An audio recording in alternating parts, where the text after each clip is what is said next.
everybody, today I am in Carmel, Indiana, just to kind of, I guess, drive home a little bit of a point in this video here, where we're gonna talk about the differences that you might find in some of the cities and the towns that surround Indianapolis. So stay tuned.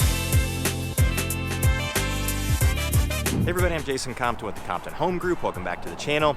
If you want to know everything there is to know about living in any of the cities and towns that surround Indianapolis and Indianapolis itself, and make sure you hit that subscribe button. Also tap the little bell so you're notified every time we do a new video. Now we have people reaching out to us from all over the country with questions about certainly Carmel, Indiana, Indianapolis, Indiana, north of here, Westfield, Indiana, and all the cities and towns that surround Indianapolis. So if you have questions at all about any of those places, then make sure you reach out any way that you know how. We'll always have your back with those questions, and we certainly have your back when it comes time for you to make your move anywhere in the Indianapolis metro. All right, everybody, today I'm in Carmel, Indiana, and I'm actually not getting into Carmel, Indiana specifically in this video. I just happened to be here today, so thought I'd film this video here. And right behind me, boy, there's a lot of construction going on in downtown Carmel. I am in downtown Carmel, but just behind me, the specific part of Carmel, it's Midtown. Downtown Carmel's broken up into a few parts. You got the Arts and Design District just to the north, you have Midtown, and then just to the south, you have City Center. So for a town of, or a city of 100,000 people, the downtown area of Carmel is exceptionally nice, and it's really quite large too, and all actually very, very walkable. So I am here because certainly if you're gonna visit Carmel, you need to come to downtown Carmel just to see what it looks like, get a feel for what it offers, because it offers a lot. And that would be for retirees, newlyweds, singles, families. There's a lot going on in downtown Carmel. But if you're coming to the Indianapolis metro, Indianapolis, let's say, never been to the city, and let's say you're not moving to Indianapolis itself. You're moving to one of the cities and towns that surround Indianapolis. I'm saying this because if you go to Indianapolis and try to get to know Indianapolis in, let's say, 2 or 3 days, that's probably gonna be difficult, but you could at least get a feel for its personality in a few days, I think. You ram pack your schedule, and there would be a lot going on for sure, but you know, I think it's something that you could probably do. I'm gonna get out here across, there's a delivery, it looks like a mattress delivery, and I'm gonna go rolling by here in a second. But I think Indianapolis has just more, well, it's more well known, so you could get in there and do that. But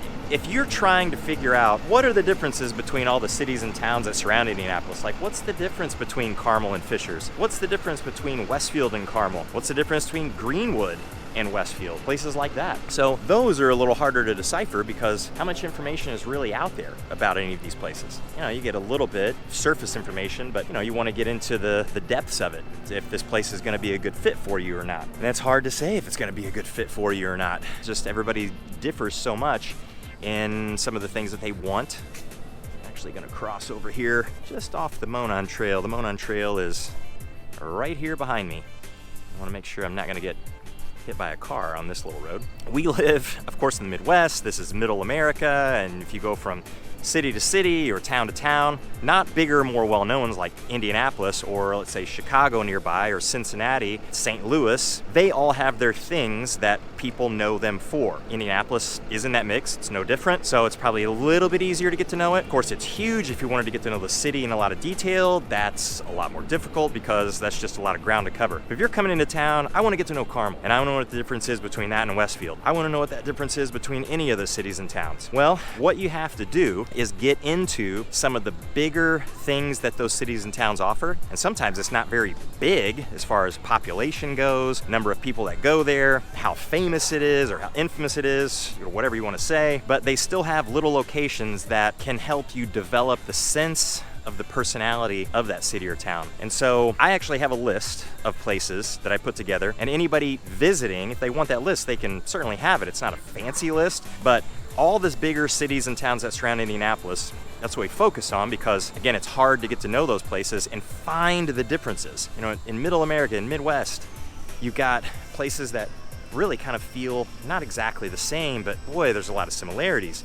I mean, how different can you really be? So you have to be there for a little time and really get to know it to start picking up on some of those differences. So, I mean, how different can they really be? Well, they can be a little bit different. I mean, we're not talking about a totally different language being spoken, and it's not like you're comparing Carmel to Thailand or something like that, of course the differences aren't that big, but there are some differences. So on this list, if you were comparing, let's say, Noblesville to Carmel, something like that, even though the sizes are certainly different. Noblesville's not small, there's over 60,000 people there, but just go to the downtown area of Noblesville. The downtown area of Noblesville is an old square, courthouse in the center. It's the county seat for Hamilton County, where Noblesville, Carmel, Fishers, Westfield all are, but it's kind of a vintage feel. Old, got restaurants and shops surrounding that courthouse on the square. Whether you say it's fancy or not, that's a matter of opinion, but it's certainly not new. You get into a place like this, Carmel, and this is all really quite new. It's super contemporary. It is super fancy. Again, that's subjective though, but I think it's pretty fancy. And I mean, that's kind of the way the rest of Carmel is. It's sort of its personality. Noblesville is a little more like its downtown. Now, you can have $1 million homes, no problem in Noblesville, and some phenomenal places to live. And Noblesville is a fantastic place to live, but just the feel of it is different. And that's just kind of the benchmark, I feel like, for how a lot of Noblesville is gonna feel. This is the benchmark for how a lot of Carmel is gonna feel. And you'll find, of course, places in there that are slap counter to that, definitely, but we're looking for an overall feel here. So you have to get into places like that just to set that mark, and then you get into more detailed places beyond that. So you get into different parks or just different attractions that they have. And of course, some places are gonna have more than others. A place like Carmel has a lot because there's 100,000 people here. Geographically, it's a large place. And if you look at a place like Avon, which is not very big, or McCordsville, which is certainly not very big, and you're talking under 10,000 people or so. So geographically, it's just not gonna cover that much ground. It's not gonna have nearly as many attractions as a place like Fishers or Carmel actually will. So on this list, if you were to spend a few days in 2 or 3 of those cities and towns and you visit them, you can start to get a feel for what the personality of that city or town is like. But truly, overall, it's going to take a lot longer than 2 or 3 days to really get to know a place. All you're really doing is scratching the surface of it. So while it might not seem like there are a lot of differences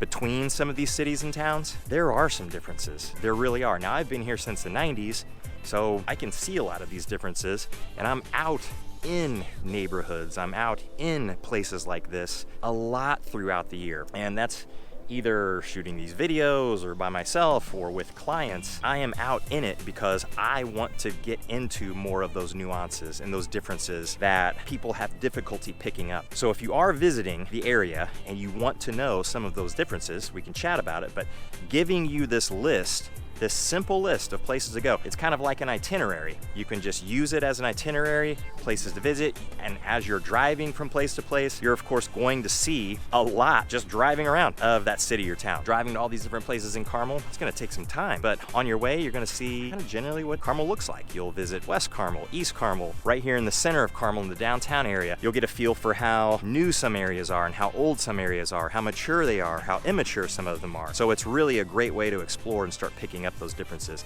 and kind of rule out what you don't like by just looking at the nuances and keeping into play some of those things that you do like. So if you're having trouble trying to figure out the differences between a lot of those cities and towns surrounding Indianapolis, reach out any way you know how, and we'll catch you in the next one.